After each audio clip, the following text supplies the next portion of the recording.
Good afternoon, all of you. നമ്മൾ new chapter അല്ലേ, നമ്മുടെ പുതിയ ചാപ്റ്റർ ഇന്ന് സ്റ്റാർട്ട് ചെയ്യണം. തേർഡ് ചാപ്റ്റർ സ്റ്റാർട്ട് ചെയ്യണം. അപ്പോൾ എന്താണ് ചാപ്റ്ററിൻ്റെ പേര്? ചാപ്റ്ററിൻ്റെ പേരെന്താ? Unchanging relation. എന്താണ്? Unchanging relation. ഇതാണ് നമ്മുടെ ചാപ്റ്ററിൻ്റെ പേര്. എന്താണ്? Unchanging relation. എന്താണ് അൺചേഞ്ചിങ് റിലേഷൻ എന്ന് പറഞ്ഞിട്ടുണ്ടെങ്കിൽ നമുക്കറിയാം. എന്താ, നെയിമിൽ തന്നെ ഏകദേശം കിട്ടുന്നുണ്ട്. എന്താണ്? സംഖ്യകൾ മാറും, അതായത് റിലേഷനുകൾ മാറാത്ത ബന്ധങ്ങൾ. അതായത് എന്താണ്, നമ്പേഴ്സ് മേ ബി ചെയ്യാം, പക്ഷേ റിലേഷൻ എന്ത് ചെയ്യുന്നില്ല, മാറുന്നില്ല. ഒരിക്കലും മാറാത്ത റിലേഷൻ എന്നാണ് നമ്മുടെ ചാപ്റ്ററിൻ്റെ പേര് തന്നെ. അതിനെക്കുറിച്ച് നമ്മൾ ഇങ്ങനെ ചാപ്റ്ററിലോട്ട് കടന്ന് പോകുമ്പോൾ നിങ്ങൾക്ക് ആ പേര് കൂടുതൽ ഡീറ്റെയിൽ ആയിട്ട് മനസ്സിലാവും. ഓക്കെ, അപ്പോൾ എന്താണ് ചാപ്റ്ററിൻ്റെ പേര്? അൺചേഞ്ചിങ് റിലേഷൻ, ഒരിക്കലും മാറാത്ത ബന്ധങ്ങൾ. അതാണ് നമ്മുടെ ചാപ്റ്ററിൻ്റെ പേര്. അത് നോക്കി നോക്കൂ. ഇനി അതിൻ്റെ ഫസ്റ്റ് ടോപ്പിക്കാണ് measures and numbers. Measures and numbers എന്നാണ് പറഞ്ഞിട്ടുള്ളത്. നോക്കി നോക്കൂ, ഒരു സ്ക്വയർ ഉണ്ട്. സ്ക്വയർ എന്ന് പറഞ്ഞിട്ടുണ്ടെങ്കിൽ നമുക്ക് പ്രത്യേകത അറിയാം. എന്താണ്? സ്ക്വയറിൻ്റെ 4 സൈഡും ഈക്വൽ ആയിരിക്കും അല്ലേ? അപ്പൊ ഈ സ്ക്വയറിന്റെ എല്ലാ സൈഡുകളും എത്ര സെന്റിമീറ്റർ വീതമാണെന്ന് പറഞ്ഞിട്ടുണ്ട്? 3 സെന്റിമീറ്റർ വീതമാണെന്ന് പറഞ്ഞിട്ടുണ്ട്. ഈ സ്ക്വയറിന്റെ നമ്മുടെ സ്ക്വയറിന്റെ എന്താണ് സൈഡുകള് 3 സെന്റിമീറ്റർ വീതമാണ്. മനസ്സിലായില്ലേ? ഇനി നോക്കി നോക്കൂ, നമുക്ക് ഇതിന്റെ പെരിമീറ്റർ കാണണം. പെരിമീറ്റർ കാണണം. നമ്മുടെ ഈ സ്ക്വയറിന്റെ പെരിമീറ്റർ കാണുകയാണ്. എങ്ങനെയാണ് പെരിമീറ്റർ എന്ന് പറഞ്ഞിട്ടുണ്ടെങ്കിൽ എങ്ങനെയാണ് പെരിമീറ്റർ നമ്മൾ കാണാറ്? നമുക്ക് ജസ്റ്റ് പെരിമീറ്ററിനെ ഷോർട്ട് ആക്കിയിട്ട് പി എന്ന് പറയാം. പെരിമീറ്റർ എന്ന് പറഞ്ഞിട്ടുണ്ടെങ്കിൽ എന്താണ്, എങ്ങനെയാണ് നമ്മൾ പെരിമീറ്റർ കാണാറ്? 4 സൈഡുകളും ആഡ് ചെയ്യാണ് ചെയ്യാറ് അല്ലേ? 4 സൈഡുകളും ആഡ് ചെയ്യുന്നതിനെയാണ് നമ്മൾ എന്ത് പറയുക? പെരിമീറ്റർ എന്ന് പറയുന്നത്. അപ്പോൾ എത്രയാണ് ഇവിടെ? 3 + 3 + 3 + 3. ഇതാണ് നമ്മുടെ പെരിമീറ്റർ അല്ലേ? അതായത് ഈ സൈഡ് കൂട്ടി, ഈ സൈഡ് കൂട്ടി, ഈ സൈഡ് കൂട്ടി, ഈ സൈഡ് കൂട്ടി. എത്രയാണ്? 3 + 3 എന്ന് പറഞ്ഞാൽ 6, 6 + 3 എന്ന് പറഞ്ഞാൽ 9, 9 + 3 എന്ന് പറഞ്ഞാൽ 12 സെന്റിമീറ്റർ സ്ക്വയർ ആണ് നമ്മുടെ ഈ സ്ക്വയറിന്റെ പെരിമീറ്റർ എന്ന് പറയുന്നത്. ഓക്കെ, ഇനി നമ്മൾ നോക്കൂ, ഇവിടെ എത്ര ഒരു സ്ക്വയർ ആയതുകൊണ്ട് ഇവിടെ എല്ലാ സൈഡുകളും ഈക്വൽ ആണ് എന്ന് പറഞ്ഞല്ലോ. അപ്പൊ എത്ര പ്രാവശ്യം നമ്മൾ ഇവിടെ 3 ആഡ് ചെയ്തു? എത്ര പ്രാവശ്യം ആഡ് ചെയ്തു? 1, 2, 3, 4 അല്ലേ? ഇവിടെ എത്ര പ്രാവശ്യം നമ്മൾ ആഡ് ചെയ്തു? 4 പ്രാവശ്യം. 4 ടൈംസ് നമ്മൾ ഇവിടെ 3 ആഡ് ചെയ്തു. അപ്പൊ നമുക്ക് ജസ്റ്റ് ഇതിനെ ഇങ്ങനെ എഴുതിക്കൂടെ? 4 × 3 എന്ന് എഴുതാലോ. അതായത് 3 എന്ന സൈഡിനെ 4 പ്രാവശ്യം ഗുണിച്ചാൽ നമുക്ക് എന്ത് കിട്ടുന്നുണ്ട്? നമ്മുടെ പെരിമീറ്റർ കിട്ടുന്നുണ്ട് അല്ലേ? അപ്പൊ അതും എത്ര തന്നെയാണ്? 12 സെന്റിമീറ്റർ സ്ക്വയർ തന്നെയാണ്. അപ്പൊ നമ്മൾ എന്താണ് ജസ്റ്റ് പെരിമീറ്റർ കാണുന്നതിന് 4 × 3 എന്ന് എഴുതി. 4 × 3 എന്താണ്? 4 × 3, അതായത് 4 പ്രാവശ്യം ഇവിടെ 3 ആഡ് ചെയ്യുമ്പോഴാണ് നമുക്ക് പെരിമീറ്റർ കിട്ടുന്നത്. അപ്പോൾ പെരിമീറ്റർ എത്രയാണ്? 4 × 3, അതായത് 12 സെന്റിമീറ്റർ സ്ക്വയർ എന്ന് കിട്ടി. ഓക്കെ, ക്ലിയർ ആയോ? ഇനി നോക്കി നോക്കൂ, നമ്മുടെ ഇവിടെ 3 സെന്റിമീറ്റർ സ്ക്വയറിന് പകരം നമ്മളിപ്പോൾ ഇവിടെ 3 സെന്റിമീറ്റർ ആണ് എടുത്ത്. ഇനി അങ്ങനെ പകരം നമുക്ക് ഇവിടെ 5 സെന്റിമീറ്റർ ആണെന്ന് വിചാരിക്കാം. 5 സെന്റിമീറ്റർ വീതമാണെന്ന് വിചാരിക്കാം. എന്താണ്, ഓരോ സൈഡും 5 സെന്റിമീറ്റർ ആണെന്ന് വിചാരിക്കാം. അപ്പൊ നമ്മൾ എങ്ങനെ പെരിമീറ്റർ കാണുമ്പോൾ എന്താണ് പറഞ്ഞത്? 5 + 5 + 5 + 5. 4 പ്രാവശ്യം 5 ആഡ് ചെയ്യണം. അതിന് പകരം നമുക്ക് ഇവിടെ ഞാൻ നേരത്തെ എഴുതിയ പോലെ എഴുതിക്കൂടെ? 4 × 5 എന്ന് എഴുതാലോ. 4 × 5 എന്ന് ചെയ്താൽ നമുക്ക് കിട്ടും 4 × 5 20 സെന്റിമീറ്റർ സ്ക്വയർ. അപ്പൊ നമ്മൾ ആഡ് ചെയ്യുന്നേക്കാളും എളുപ്പം ഇതാണ് അല്ലേ? അപ്പോൾ 5 × 5 × 5 5 + 5 + 5 + 5 എന്ന് പറഞ്ഞേക്കാളും സ്ക്വയർ ആയതുകൊണ്ട് എല്ലാ സൈഡും ഈക്വൽ ആണ്. സോ നമുക്ക് അത് എങ്ങനെ എഴുതാം? 4 × 5 എന്താണ്? 20 സെന്റിമീറ്റർ സ്ക്വയർ എന്ന് എഴുതാം. ഓക്കെ, ഇനി ഇവിടെ വേറെ ഏത് സംഖ്യ ആണെങ്കിലും നമുക്ക് ഇത് എന്ത് എഴുതാം, ഇതേപോലെ എഴുതാലോ. പെരിമീറ്ററിന് എങ്ങനെ എഴുതാം? ഇപ്പോൾ 3 ആണെങ്കിൽ നമ്മൾ 4 × 3 എഴുതി, 5 ആണെങ്കിൽ 4 × 5 എഴുതി.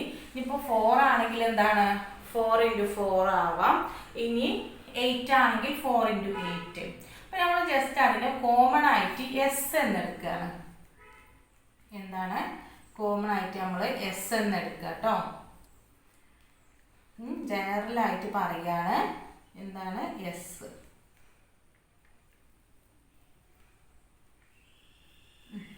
എസ് എന്നെടുക്കുകയാണ്. ജനറലായിട്ട് എന്താണ് പറയുന്നത്, എസ് എന്നെടുക്കുകയാണ്. നമ്മുടെ ഓരോ സൈഡിനെയും എസ് എന്നെടുക്കുകയാണ്. അപ്പോൾ നമ്മൾ പറഞ്ഞു പെരിമീറ്റർ ആണെങ്കിൽ അപ്പോൾ എങ്ങനെയാണ് നമ്മൾ ചെയ്യുക, S plus S plus S plus S. അപ്പോൾ അതിന് നമ്മൾ എങ്ങനെ ചെയ്യാമെന്ന് പറഞ്ഞു, 4 × എസ് എന്ന് ചെയ്യാമെന്ന് പറഞ്ഞു. 4 × എസ് എന്ന് ചെയ്യാം. അപ്പോൾ ഇനി നോക്കി നോക്കൂ. അപ്പോൾ പെരിമീറ്റർ നമ്മൾ എസ് ഒരു സൈഡ്, നമ്മുടെ സ്ക്വയറിൻ്റെ ഒരു സൈഡ് എസ് ആണെങ്കിൽ പെരിമീറ്റർ 4 × എസ് 4 × എസ് എന്നാണ് എന്ന് പറഞ്ഞു. ഇനി നോക്കി നോക്കൂ, നമുക്ക് ഇതിനെ എങ്ങനെ എഴുതാം, എങ്ങനെയാണെന്ന് വെച്ചാൽ P = 4s. ഇവിടെ മൾട്ടിപ്ലിക്കേഷൻ ആണ്, അതായത് ഗുണിക്കുക എന്നാണെങ്കിൽ അവിടെ ആ സൈന്, അതായത് ആ ചിഹ്നം അവിടെ ഇടണം എന്നില്ല. ഓക്കെ, എന്താണ് അവിടെ ഗുണിക്കുക എന്നാണെങ്കിൽ അവിടെ എന്ത് ഇടണമെന്നില്ല, ഈ ഗുണിക്കുക എന്നുള്ള ചിഹ്നം ഉപയോഗിക്കണം എന്നില്ല. ഓക്കെ, ഏതാണെങ്കിലും ഇപ്പോൾ 4 × എസ് 5 × പി 5 × ക്യൂ എന്നൊക്കെ ആണെങ്കിൽ ഇപ്പോൾ നമ്മൾ എങ്ങനെ എഴുതും, 4s എന്ന് കണ്ടിട്ടുണ്ടെങ്കിൽ നിങ്ങളപ്പോൾ എന്ത് മനസ്സിലാക്കണം, അതിൻ്റെ ഉള്ളിലുള്ള സൈൻ എന്താണ്, മൾട്ടിപ്ലിക്കേഷൻ ആയിരിക്കും. അപ്പോൾ 4q എന്നാണെങ്കിൽ ഇവിടെ എന്താണ് വരിക, 4 × q എന്നുള്ളതിനെ മാറ്റി എഴുതുന്നതാണ് 4q എന്ന് പറയുന്നത്. അപ്പോൾ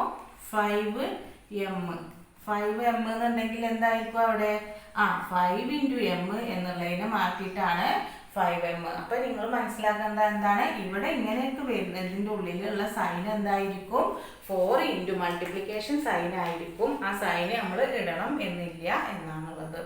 ഓക്കെ, ക്ലിയർ ആയല്ലോ. അപ്പോൾ ഓരോന്ന് പെരിമീറ്റർ നമ്മൾ എങ്ങനെയാണ് കണ്ടത്, ഓരോന്നിനെയും ആഡ് ചെയ്യുന്നതിന് പകരം 4 കൊണ്ട് മൾട്ടിപ്ലൈ ചെയ്താൽ മതി. അപ്പോൾ അതിന് ജനറലായിട്ട് നമ്മൾ ഇവിടെ എസ് എന്ന് എടുത്തു. ഓക്കെ, ഇവിടെ നമ്മൾ എന്താണ് എടുക്കുന്നത്, എസ് എന്ന് എടുക്കുകയാണ്. അങ്ങനെയാണെങ്കിൽ 4 × എസ് എന്ന് കിട്ടും. നമ്മൾ എന്ത് ചെയ്തു, 4 × എന്നുള്ളത് മാറ്റി P = പെരിമീറ്റർ = 4s എന്ന് നമുക്ക് എഴുതാം. അപ്പോൾ എന്താണ് അവിടെ എങ്ങനെ എഴുതിയാലും തെറ്റില്ല എന്നാണ് പറയുന്നത്. അതിൻ്റെ ഉള്ളിലുള്ള സൈന് മൾട്ടിപ്ലിക്കേഷൻ ആണ്, അത് എഴുതണം എന്നില്ല എന്നാണ് പറഞ്ഞത്. ഓക്കെ, നോക്കി നോക്കൂ. സ്ക്വയറിന് പകരം ഒരു റെക്റ്റാങ്കിൾ ആണ് വിചാരിക്കുക. എന്താണ് റെക്റ്റാങ്കിൾ അല്ലേ. അപ്പോൾ റെക്റ്റാങ്കിളിൻ്റെ ഇത് ലെങ്ത്തും ബ്രെഡ്ത്തും, ഇത് ബി ആണ്, ബ്രെഡ്ത്ത് ആണ്, ഇത് ലെങ്ത്ത് ബ്രെഡ്ത്ത് ലെങ്ത്ത് അല്ലേ. ബ്രെഡ്ത്ത് രണ്ടും ഈക്വൽ ആയിരിക്കും, ലെങ്ത്ത് ഈക്വൽ ആയിരിക്കും എന്നാണ് പറഞ്ഞിട്ടുള്ളത്. മാറി എഴുതി, ലെങ്ത്ത് ബ്രെഡ്ത്ത് ബ്രെഡ്ത്ത്. ഓക്കെ, ഇനി നോക്കൂ, നമ്മൾ പെരിമീറ്റർ കാണണമെങ്കിൽ എന്താണ് ചെയ്യുക, പെരിമീറ്റർ എങ്ങനെയാണ് കാണുന്നത്, ഒരു റെക്റ്റാങ്കിളിൻ്റെ പെരിമീറ്റർ എങ്ങനെയാണ്, നീളം ഗുണിക്കണം വീതി, അതായത് ലെങ്ത് × ബ്രെഡ്ത്ത്. ഇങ്ങനെയാണ് നമ്മൾ എന്ത് ചെയ്യുന്നത്, ഒരു റെക്റ്റാങ്കിളിൻ്റെ പെരിമീറ്റർ കാണുന്നത്. ഓക്കെ, റെക്റ്റാങ്കിളിൻ്റെ പെരിമീറ്റർ കാണുന്നത് ലെങ്ത് × ബ്രെഡ്ത്ത് ആണ്. അപ്പോൾ നമുക്ക് അതിനെ ഷോർട്ട് ആക്കിയിട്ട് ഒന്ന് എഴുതാം. എങ്ങനെ എഴുതാം, L × B എന്ന് എഴുതാം. അതിൻ്റെ ഒക്കെ ഫസ്റ്റ് ലെറ്റർ ആണ് ഉപയോഗിക്കുന്നത്. പെരിമീറ്റർ ആയതുകൊണ്ട് P, ലെങ്ത്തിൻ്റെ L, ബ്രെഡ്ത്തിൻ്റെ B. നീളം കുടിക്കണം വീതിയാണല്ലോ. അപ്പോൾ എന്താണ് ലെങ്ത് × ബ്രെഡ്ത്ത്. ഇപ്പം നമ്മൾ നേരത്തെ പറഞ്ഞു ഇവിടെ 2 വേരിയബിൾസ്, അതായത് അക്കങ്ങളല്ല എന്നുണ്ടെങ്കിൽ, ഇപ്പം നമ്മൾ 3 × 5 ആണെങ്കിൽ നമ്മൾ അങ്ങനെ തന്നെ എഴുതണം. പക്ഷെ ഇവിടെ നോക്കി നോക്കൂ, ഇവിടെ അക്കങ്ങളല്ല, ഇവിടെ എന്താണ് ആൽഫബറ്റ്സ് ആണ് ഉപയോഗിക്കുന്നത്. ഇവിടെ എന്താണ് ഉപയോഗിക്കുന്നത്, ആൽഫബറ്റ്സ് ആണ്, അതായത് അക്ഷരങ്ങളല്ല, നമ്മുടെ ആൽഫബറ്റ്സ് ആണ് ഉപയോഗിക്കുന്നത്. ഇങ്ങനെയാണ് വരുന്ന കേസിൽ നമ്മൾ എന്ത് വേണമെന്നില്ല എന്നാണ് പറഞ്ഞത്. ഇവിടെ എന്ത് വേണ്ട, നമുക്ക് നമ്മുടെ മൾട്ടിപ്ലിക്കേഷൻ സൈന് വേണ്ട. അപ്പം നമുക്ക് അതിനെ എങ്ങനെ എഴുതാം, P = LB. എങ്ങനെ എഴുതാം, P = L ബി എന്ന് എഴുതാം. എൽ ബി എന്ന് പറഞ്ഞാൽ ഇവിടെ എന്താണ്, എല്ലും ബിയും തമ്മിൽ ഗുണിക്കുകയാണ്. അതിങ്ങനെ കണ്ടാൽ നിങ്ങൾക്ക് മനസ്സിലാവണം ഇനി കേട്ടോ. ഇങ്ങനെ കണ്ടിട്ടുണ്ടെങ്കിൽ എന്ത് ക്ലിയർ ആണ്, B equal to L B. L B എന്ന് പറഞ്ഞിട്ടുണ്ടെങ്കിൽ എല്ലും ബിയും തമ്മിൽ ഗുണിക്കുകയാണ്. ഇത് ഏത് കേസിൽ മാത്രമാണ്, ഇങ്ങനെ അക്ഷയി ആൽഫബറ്റ്സ് മാത്രം വരുന്ന കാര്യങ്ങളിലാണ്, അതായത് വേരിയബിൾസ് വരുന്നതിൽ മാത്രമാണ് നമ്മൾ എന്ത് ഉപയോഗിക്കുന്നത്, ലെങ്ത് ഇൻറ്റു ബ്രെഡ്ത്ത്. അതായത് ഇത് കോമൺ ആയിട്ട് പറയുകയാണ്. ഇപ്പോൾ ഇവിടെ 5 ഇവിടെ 3 അങ്ങനെയാണെങ്കിൽ ഇതിൻ്റെ പെരിമീറ്റർ എന്തായിരിക്കും, പെരിമീറ്റർ ഈക്വൽ ടു 5 ഇൻറ്റു 3 ആണ് അല്ലേ, 5 ഇൻറ്റു 3 ആണ്. അപ്പം നമ്മൾ എങ്ങനെയാണ് അതിൽ എഴുതുന്നത്, P equal to L into B, അതായത് 3 ഇൻറ്റു 5 ഇൻറ്റു 3. ഇങ്ങനെ ആവുന്ന കേസിൽ നമ്മൾ ഇൻറ്റു ഇടണം. ഇവിടെ വേരിയബിൾസ് അതായത് ആൽഫബറ്റ്സ് ഉപയോഗിക്കുമ്പോൾ നമ്മൾ എന്തിടുന്നില്ല എന്ന് പറഞ്ഞത്, ഈ മൾട്ടിപ്ലിക്കേഷൻ സൈൻ ഇടണം ഇല്ല എന്നാണ് പറയുന്നത്. അപ്പോൾ ഇവിടെ സ്ക്വയർ ആണെങ്കിൽ എന്താണ് 4 ഇൻറ്റു എസ് എന്ന് പറയും. ഇവിടെ നമ്മൾ എന്താ 4s എന്ന് പറഞ്ഞു. അതേപോലെ ഇവിടെ പെരിമീറ്ററിന് എൽ ഇൻറ്റു ബി ആണ്, അതിനെ എങ്ങനെ പറയും, P equal to L B എന്ന് പറയും. ഓക്കെ, ക്ലിയർ ആയല്ലോ.